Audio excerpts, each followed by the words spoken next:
Bu Dokter, sesuai yang disampaikan pemerintah pusat bahwa kemungkinan besar tahun 2025 PPN akan naik menjadi 12%. Menurut Bu Dokter sendiri, sebenarnya apa dampak paling signifikan ketika PPN itu naik hingga 12%? Ya, dampak kenaikan PPN 12%.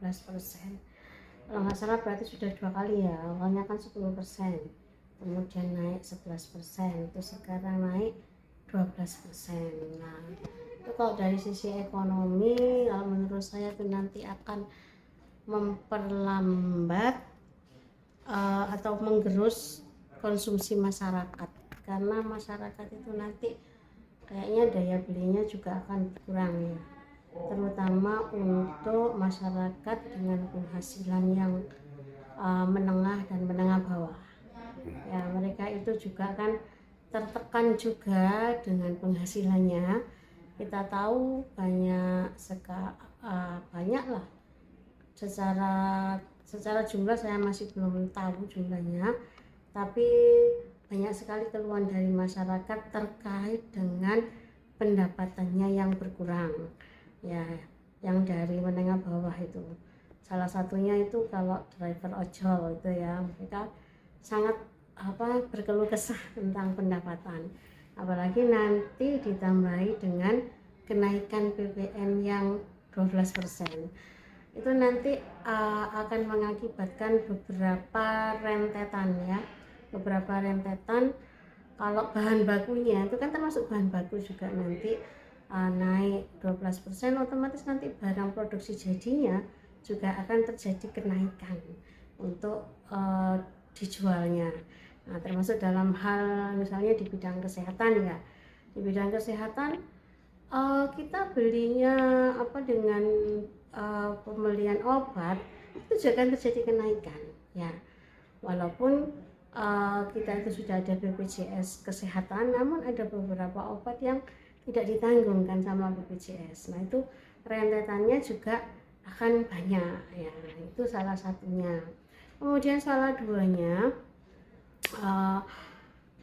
kalau daya beli masyarakat itu nanti menurun, maka juga akan merembet ke yang lainnya. Misalnya? Misalnya kalau daya beli menurun, otomatis PPN itu juga nanti akan kenaikannya juga nggak signifikan. Lawang yang beli masih sedikit loh. Ya, itu juga akan nanti berlaku untuk pendapatan asli daerah Surabaya gitu ya. Karena mereka otomatis untuk membelanjakan ke hal-hal yang lain itu juga akan berkurang. Ya, tadi rentetannya kalau PPN itu ditingkatkan, yaitu tadi kita masyarakat di bawah itu masih belum siap, terutama dalam tataran yang ekonomi menengah dan menengah bawah. Ya Bu Dokter, ini kalau menurut data itu informasi yang saya terima bahwa 5 bulan ke belakang kemarin kan kondisi Indonesia itu kan deflasi ya. Eh, Kalau terjadi kenaikan sampai 12%, berarti masyarakat kena pukul 2 kali, apa benar begitu? Kena pukul 2 kali itu dalam artian habis terpuruk terus terpuruk lagi begitu ya. Nah, kalau menurut saya terpuruknya itu ya bukan terpuruk lagi ya, memang sudah terpuruk.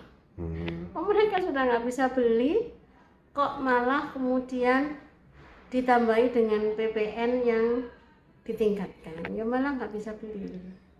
Bagaimana sebagai legislator Kota Surabaya, minimal himbauan kepada pemerintah, ketika pemerintah Kota Surabaya maksudnya, ketika PPN ini terrealisasi pada tahun 2025?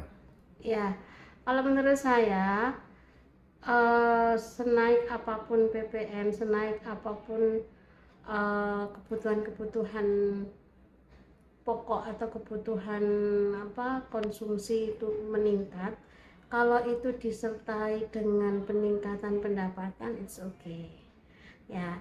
Tapi kalau kemudian pendapatannya itu sudah turun, ditambahi dengan ada PPN? kenaikan PPN, kemudian mencari kerja juga sulit.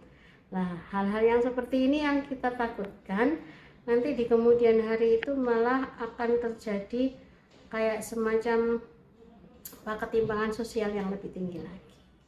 Nah, harapan kita sih ya kalau bisa itu pemberdayaan ini lebih ditingkatkan ya. Kemudian untuk golongan ekonomi yang ke atas itu tidak pelit untuk membelanjakan ya, sehingga perputaran ekonomi ini tetap berlangsung ya, dan kemudian memberikan peluang kerja yang lebih banyak.